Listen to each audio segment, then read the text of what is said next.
Vandag wil ek jou herinner om jou hart te bewaak. Jy het al baie gehoor, volg jou hart, maar die Bybel sê iets heeltemal anders.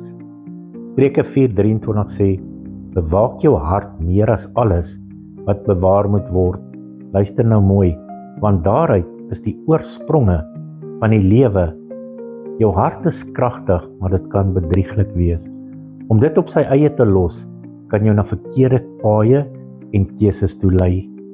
Losbandigheid, egbreek, pornografie, dobbel, gierigheid en finansiële ondergang, as ook haat en onvergewensgesindheid.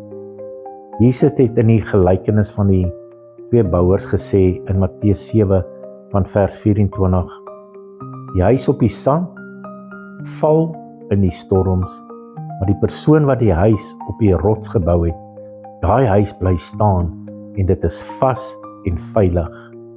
Nou jou lewe is die huis wat jy bou. Bou jy jou gevoelens of jou lewe op gevoelens en tydelike begeertes of op Christus en God se woord? Onthou, dit is nooit te laat om jou hart terug te gee vir Jesus nie. Johannes 6:37 sê Jesus, wie na my toe kom, sal ek nooit uitwerp nie.